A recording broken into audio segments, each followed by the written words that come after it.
Assalamualaikum warahmatullahi wabarakatuh. Semangat pagi anak-anak. SMK bisa, SMK hebat, SMK bisa hebat.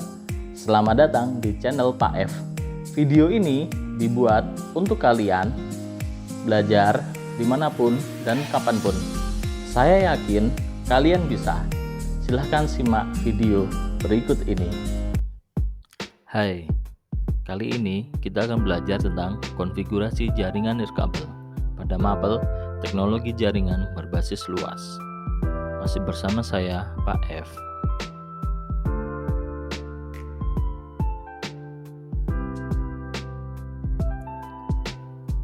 Jaringan nirkabel adalah teknologi yang menggunakan dua piranti untuk bertukar data tanpa media kabel.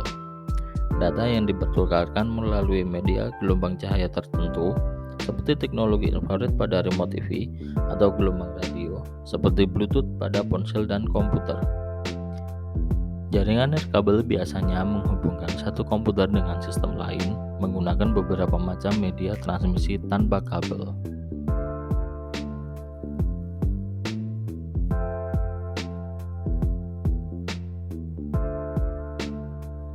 Jaringan nirkabel memiliki keuntungan dan juga kelebihan antara lain sebagai berikut.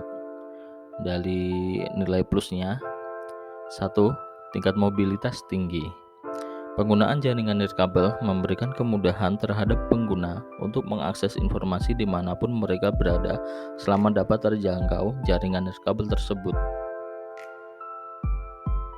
Seorang pengguna yang berada di lokasi mana saja di kantor atau di ruang publik selalu dapat tersambung ke internet sehingga komunikasi serta proses mendapatkan data atau informasi bisa dilakukan dengan lebih cepat. Kelebihan yang kedua, proses instalasi mudah dan cepat. Instalasi sebuah jaringan nirkabel termasuk mudah dan cepat tanpa harus menarik kabel melalui dinding. Kabel hanya digunakan ketika menghubungkan sebuah akses point ke sebuah jaringan atau hub. Sementara koneksi ke komputer klien dilakukan via gelombang radio dengan medium udara. Kelebihan yang ketiga yaitu lebih fleksibel. Penggunaan jaringan nirkabel memungkinkan kita membangun sebuah jaringan komputer pada tempat-tempat yang tidak mungkin atau sulit dijangkau oleh kabel.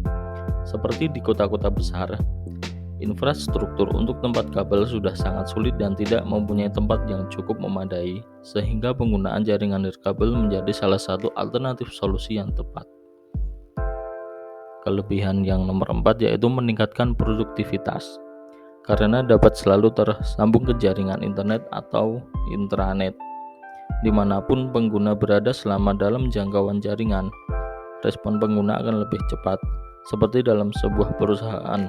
Ketika karyawan dapat mengakses informasi di lokasi manapun, mereka dapat dengan cepat merespon kebutuhan atau keluhan dari pelanggan sehingga proses pengambilan keputusan dapat segera dilakukan.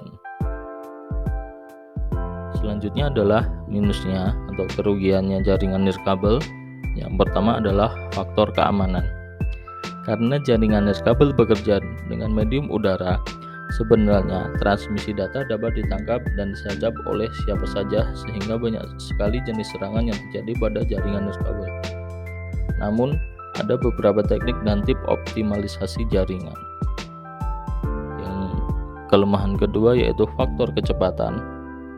Jaringan nirkabel dapat menyediakan transmisi data 11 Mbps hingga 54 Mbps. Kecepatan data dipengaruhi oleh lingkungan sehingga laju data yang dapat menjadi 11 Mbps hingga 24 Mbps. Faktor cuaca sangat berpengaruh terhadap kualitas sinyal, mengingat bahwa sistem transmisi yang digunakan adalah medium gelombang radio di udara, sehingga bisa memberikan penundaan kepada pengguna. Kelemahan yang terakhir yaitu faktor biaya. Harga komponen untuk membuat jaringan nirkabel saat ini masih tergolong mahal, sehingga implementasinya membutuhkan perencanaan yang tepat. Walaupun biaya awalnya sangat tinggi, biaya perawatannya masih lebih murah dibandingkan jaringan kabel. Selain itu, jaringan nirkabel sangat cocok untuk lingkungan yang dinamis, maksudnya sering mengalami perpindahan atau rotasi lingkungan kerja.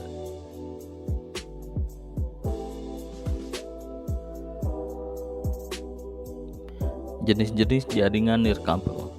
Berdasarkan ukuran fisik area yang dapat dicakup, jaringan nirkabel terbagi menjadi beberapa kategori. Beberapa jenis jaringan nirkabel secara umum mempunyai karakteristik yang hampir sama dengan jaringan kabel tradisional. Secara logika, jaringan ini sama dengan jaringan kabel tradisional. Yang membedakan adalah media yang digunakan. Secara konsep dasar, layering nirkabel dengan wired networking hanya cara komunikasi serta mediasinya yang berlainan. WPAN, Wireless Personal Area Network.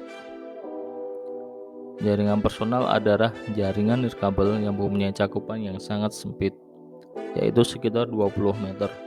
Jaringan ini hanya dapat digunakan sebagai jaringan personal dalam ruangan kecil, karena jaraknya yang sedemikian kecil.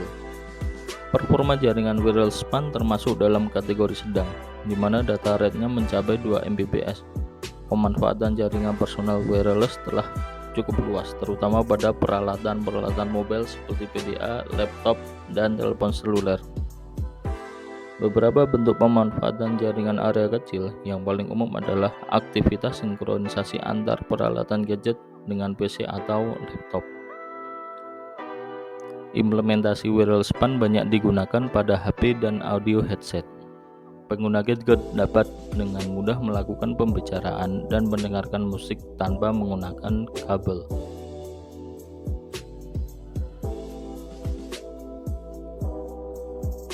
Jenis yang kedua adalah WLAN, Wireless Local Area Network. WLAN adalah jaringan komputer yang memungkinkan user untuk terkoneksi tanpa menggunakan kabel jaringan. Laptop atau gadget yang dilengkapi dengan kartu wireless LAN bisa bergerak di sekitar gedung sambil membawa komputer dan tetap terhubung ke jaringan mereka tanpa perlu mencolok kabel. Jaringan wireless LAN sangat efektif digunakan dalam sebuah kawasan atau gedung. Dengan performa dan keamanannya dapat dihandalkan, pengembangan jaringan wireless LAN menjadi tren baru. Pengembangan jaringan menggantikan jaringan wired atau jaringan penuh kabel. Standar Wireless LAN. IEEE, Institute of Electrical Engineers, merupakan organisasi non-profit yang mendedikasikan kerja kerasnya demi kemajuan teknologi. Pada tahun 1980, IEEE membuat sebuah bagian yang mengurusi standarisasi LAN dan MAN. Bagian ini kemudian dinamakan sebagai 802. Angka 80 menunjukkan tahun dan angka 2 menunjukkan bulan dibentuknya kelompok kerja ini. Adapun standarisasi tersebut adalah sebagai berikut. Yang pertama, IEEE 802.11. Standar ASRI Wireless LAN menetapkan tingkat perpindahan data yang paling lambat dalam teknologi transmisi like based dan RF. Yang kedua yaitu IEEE 802.11b, menggambarkan tentang beberapa transport data yang lebih cepat dan lebih bersifat terbatas dalam lingkungan teknologi transmisi. IEEE 802.11a, gambaran tentang pengiriman data lebih cepat dibandingkan IEEE 802.11 dan menggunakan gelombang 5 GHz frekuensi band UNI. Yang ketiga adalah IEEE 802.11g. Syarat yang paling terbaru berdasarkan pada 802.11 standar yang menguraikan transfer data sama dengan cepatnya seperti IEEE 802.11a dan sesuai dengan 802.11b yang memungkinkan untuk lebih murah.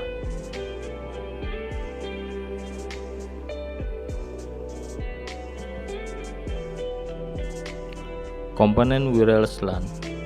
Yang pertama adalah access point, merupakan perangkat yang menjadi sentral koneksi dari pengguna atau user ke ISP atau dari kantor cabang ke kantor pusat jika jaringannya adalah milik sebuah perusahaan. Access point berfungsi mengkonversikan sinyal frekuensi radio menjadi sinyal digital yang akan disalurkan melalui kabel atau disalurkan ke perangkat WLAN yang lain dengan dikonversikan ulang menjadi sinyal frekuensi radio. Yang kedua wireless LAN interface, merupakan peralatan yang dipasang di mobile desktop atau PC. Peralatan yang dikembangkan secara massal adalah dalam bentuk PCMCIA, Personal Computer Memory Card International Association Card, PCI Card, maupun melalui port USB. Yang selanjutnya adalah mobile desktop atau PC. Merupakan perangkat akses untuk pengguna. Mobil PC pada umumnya sudah terpasang port PCMCIA, sedangkan desktop PC harus ditambahkan wireless adapter melalui PCI atau melalui USB.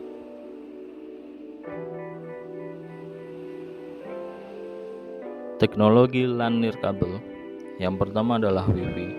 Wi-Fi adalah singkatan dari Wireless Fidelity, merupakan pengembangan dari istilah Hi-Fi, sebuah teknologi jaringan nirkabel yang digunakan di seluruh dunia. Wi-Fi mengacu pada sistem yang menggunakan standar 802.11 yang dikembangkan oleh IEEE dan dirilis pada tahun 1997. Dalam jaringan Wi-Fi, komputer dengan kartu jaringan Wi-Fi terhubung tanpa kabel ke router nirkabel. Router tersambung ke internet melalui modem, biasanya kabel atau modem DSL.